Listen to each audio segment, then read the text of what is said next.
Yuk, hai guys, kita lanjut cerita lagi ya, The Legend of Exorcism. Di video sebelumnya, Fei Ao mengamuk dan mengeluarkan semua kekuatannya untuk membunuh Li Qinglong dan yang lainnya.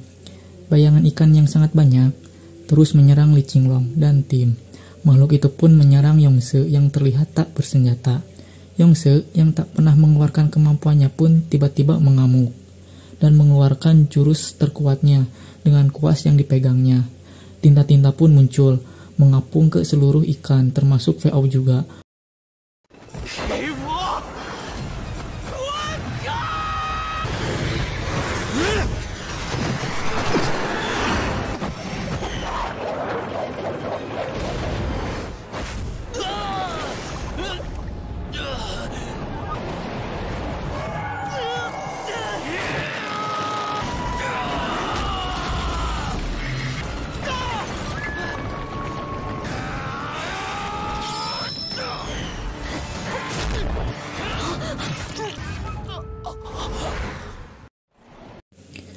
Fei Ao pun sangat terpojok dan kewalahan melawan Li Qinglong dengan timnya. Namun, Fei Ao terus melawan untuk membebaskan dirinya dan menyerang ke arah Hong Chuin. Li Qinglong yang melihat itu langsung bergegas, langsung menyerang Fei Ao dari belakang. Fei Ao yang sekarat yang akhirnya terbunuh di sebelah mayat Chen Win. Esok harinya, para prajurit melaporkan kejadian barusan kepada Jenderal Cao. Jenderal Cao itu adalah seorang bangsawan kerajaan yang dipercaya oleh kaisar. Ia langsung menyelidiki kejadian tersebut yang sudah terjadi barusan. Di divisi Exorcism, Atai tidak sengaja keceplosan menyebutkan sesuatu tentang Raja Iblis. Yongse dan yang lainnya terpaksa berkata jujur bahwa mereka yakin ada Raja Iblis di sekitar raja. Setelah itu, datang utusan kerajaan membawa Li Qinglong untuk menjelaskan apa yang terjadi sebelumnya. Qinglong pun melapor kepada utusan bahwa ada Raja Iblis di dekat raja. Akan tetapi, utusan yang lain tidak mempercayainya karena hal tersebut dan lebih baik menutup masalah tersebut agar tidak terjadi kepanikan serta akan membubarkan divisi Exorcism karena dianggap tidak becus. Sekembalinya ke organisasi, Qinglong pun tak tega memberitahu kepada semuanya bahwa divisi Exorcism akan dibubarkan secepatnya. Qinglong pun hanya terdiam karena melihat Hong Chuin berkata bahwa kita akan mendapatkan hadiah besar atas perjuangannya dan semuanya. Malam harinya, Qinglong dan Hong Chuin saling berbincang tentang iblis dan asal-usul mereka. Saat Hong Chuin terlihat mabuk, Qinglong bercerita tentang divisi ini yang akan segera ditutup. Akan tetapi, mereka tetap saja akan membasmi iblis. Hong Chuin menyuruh Kapten Li untuk bertemu kaisar karena kaisar akan melindungi raja. Pagi harinya, Qinglong ingin belajar sihir, namun Yongse berkata itu semua akan sia-sia karena Qinglong sudah terlahir tanpa sihir bawaan. Hong Chuin pun segera mengganti suasananya dengan menanyakan tentang sihir pedangnya karena semuanya penasaran dengan pedang Qinglong. Pedangnya yang bisa merasakan roh iblis karena tidak ada yang mengetahuinya. Qinglong langsung menanyakan tentang kejadian kemarin. Mengapa iblis itu menyerang mayat murid kerajaan yang akan mengikuti ujian? Fei Ao pernah berkata bahwa akan ada penyerangan besar saat ujian dilaksanakan nanti. Qinglong pun menugaskan Atai dan Morgan mencari tahu tentang murid yang sedang bersenang-senang di rumah bordil.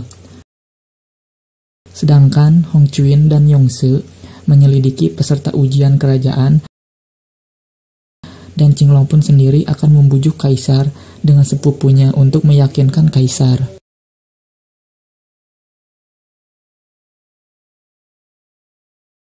Ternyata di kerajaan, raja sedang mempersiapkan calon-calon kandidat baru untuk mengurus istana. Ternyata ujian itu bertujuan untuk mengisi posisi-posisi tersebut. Yongse dan Atai menemukan bahwa sebagian murid di istana adalah iblis yang sedang menyamar menjadi manusia. Dua roh iblis mendekati mereka, namun Yongse menyuruh Hong Chuin agar pura-pura tidak merasakan apapun, agar identitasnya mereka tidak ketahuan, dan tiba-tiba terjadi keributan di belakang mereka. Dua iblis itu membuli iblis yang lebih lemah yang bernama Hang Qin. Hong Chuin pun membela Hang Qin yang membuat iblis itu hampir menyerang. Namun Hong Chuin tetap diam dan tidak mengeluarkan kekuatannya pun sedikit pun.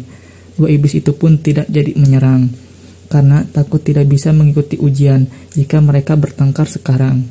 Yongse merasa iblis, Hong Qing merasa samar-samar familiar, seperti mayat yang digantung di rumah bordil. Ketika waktu itu, ternyata memang iblis itu menggunakan tubuh murid-murid kerajaan istana yang akan mengikuti ujian.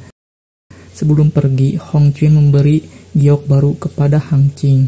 Karena gioknya sudah hancur, Hang Qing pun merasa terharu dan ingin membalas budi. Akhirnya Hong Chuin diajak bertemu besok hari di jembatan di Sui. Dan di malam harinya, Yongse melapor bahwa di dalam akademi ada lebih dari 100 iblis, serta memberitahu bahwa mayat yang di rumah bordil sekarang sudah menjadi seseorang iblis. Akhirnya mereka pun mengetahuinya bahwa Qin Wen dan iblis lainnya datang ke rumah bordil untuk membunuh peserta ujian dan akan dijadikannya tubuhnya oleh iblis untuk menyamar peserta ujian sehingga para iblis dapat ikut ujian di istana kerajaan. Jika lolos dalam ujian, istana akan mendapatkan posisi resmi dan pelan-pelan akan menguasai kerajaan. Mereka yang mengikuti ujian akan membocorkan kepada iblis-iblis lainnya yang kedepannya akan mengikuti ujian. Sekarang, misi Qinglong dan yang lainnya pun adalah untuk mengusir para iblis dan menangkap iblis yang ada di akademi sebelum ujian dimulai. Di sisi lain, wanita berjubah hitam tahu bahwa di divisi eksorsisme mencurigai akademi. Ia pun meminta teman misteriusnya untuk mempercepat jadwal ujian. Karena hal itu membuat Qinglong merubah rencana mereka. Esok harinya, Hang Qing bertemu Hong Chuin untuk memberikan giok barunya. Saat berjalan pulang, Hong Chuin bertanya kepada Qinglong, apakah semua iblis akan dibunuh? Dia merasa kasihan kepada Hang Qing yang tidak melukai manusia siapapun. Namun Qinglong tetap bersikeras akan membunuh seluruh iblis yang akhirnya membuat Hong Chuin merasa sedih. Karena mengingat bahwa dirinya juga adalah setengah iblis, mungkin Qinglong pun akan membunuhnya. Hingga akhirnya pun misi pun dimulai. Mereka menyamar jadi petugas yang membagikan minuman di dalam akademi penjaga. Penjaga yang melihat mereka merasa curiga dan tak memberikan izin untuk masuk. Namun tiba-tiba Jenderal Cao datang beserta pasukan tambahannya untuk mengawasi ujian sehingga penjaga itu mengizinkan masuk agar tidak terjadi masalah ke depannya. Satu persatu minuman itu dibagikan kepada peserta ujian, yang sebenarnya minuman itu sudah dicampur yang dapat membuat tertidur apabila meminumnya. Dan sesaat kemudian, panah Morgan tiba-tiba bergetar saat membagikan minuman, dan berarti peserta itu ialah iblis, yang kebetulan panah Morgan dapat mendeteksi juga aura iblis. Yongse menandakan dengan pasir di bawah tanah. Setelah semuanya sudah dibagikan, ternyata ada 266 di dalam akademi. Namun di tengah perjalanan mereka bertemu dengan Jenderal Cao. Qinglong pun mencoba menjelaskan semuanya, akan tetapi Jenderal tidak percaya dan terbongkarlah bahwa di divisi eksorsisme akan bubar dalam 3 hari lagi. Hong Chuin dan timnya pun sempat putus asa. Namun mereka bangkit karena harus tetap menyelesaikan misi ini sebelum di divisi eksorsisme benar-benar dibubarkan. Mereka pun melawan seluruh prajurit yang akan menahannya. Ia pun masuk ke dalam ruangan yang sudah ditandai sebelumnya. Jenderal pun terkejut karena melihat para iblis-iblis yang berwujud rubah. Tetapi Jenderal masih tidak percaya bahwa semua ini adalah tipuan Qinglong. Dan tiba-tiba Kaisar pun datang ke akademi bersama Fei Un, Chang Qing, dan prajuritnya. Mungkin itulah yang diminta Qinglong kepada sepupunya yang sebelumnya. Qinglong pun menjelaskan situasinya kepada Kaisar, yang membuat mau tidak mau Kaisar memberitahu bahwa memang ada iblis di dalam kerajaannya. Hong Chuin dan yang lainnya pun mengumpulkan seluruh iblis di depan Kaisar. Kaisar pun terlihat sangat marah akan hal tersebut. Akan tetapi, Hong Chuin meminta agar Hang Qing dipisahkan, karena ia ingin menginterogasi Hang Qing. Hang Qing pun berkata bahwa ia tidak tahu apa-apa dan hanya mengikuti perintah. Ia pun meminta agar dilepaskan. Kaisar yang mendengar itu pun lebih baik menyerahkan Hang Qing kepada Qinglong. Sedangkan iblis rubah lainnya diperintahkan untuk segera dibakar. Atai pun membakar seluruh rubah tersebut. Di aula kerajaan, Qinglong menceritakan di depan orang-orang besar yang ada di istana. Nona Kuo dan Jenderal Kuo menyalahkan di divisi eksorsisme atas kerusakan kerajaan Taming. Namun, Feun Changqing membela Qinglong agar Qinglong tetap menjalankan penyelidikan ini. Kaisar akhirnya memerintahkan agar di divisi eksorsisme untuk memeriksa semua iblis di kota Chang'an. Kaisar yang sempat melihat kemarin kemampuan api Atai menanyakan bahwa ia apa berasal dari Persia. Ia pun menjawab bahwa ia adalah anak dari seorang raja dari kerajaan Sasa di Persia, dan nama aslinya adalah Tai Chela. Saat itu kerajaan Sasa diserang yang membuat kerajaan itu hancur. Salah satu orang yang selamat yaitu adalah Atai sendiri, serta merupakan seorang putra mahkota.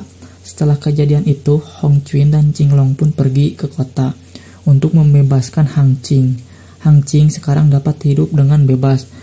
Di sisi lain, wanita berjubah hitam sangat marah karena rencananya selama ini diketahui. Ia pun berencana akan membalas semuanya yang sudah membakar iblis. Malam harinya, Qinglong dan lainnya datang ke rumah bordil untuk bersenang-senang karena reputasi mereka jadi sangat terkenal karena sudah menangkap para iblis yang mereka lakukan. Namun di sisi lain, wanita berjubah hitam juga semakin mempercepat rencananya. Satu persatu orang di kota Chang'an mulai kehilangan kesadaran dan saling membunuh orang-orang yang tak bersalah. Qinglong dan yang lainnya pun dalam masalah besar karena mereka terhipnotis oleh musik yang sedang dimainkan di rumah bordil. Untung saja seorang misterius datang untuk menolong Qinglong dan timnya. Siapakah sosok yang menolong tersebut? Kita akan bahas di episode selanjutnya.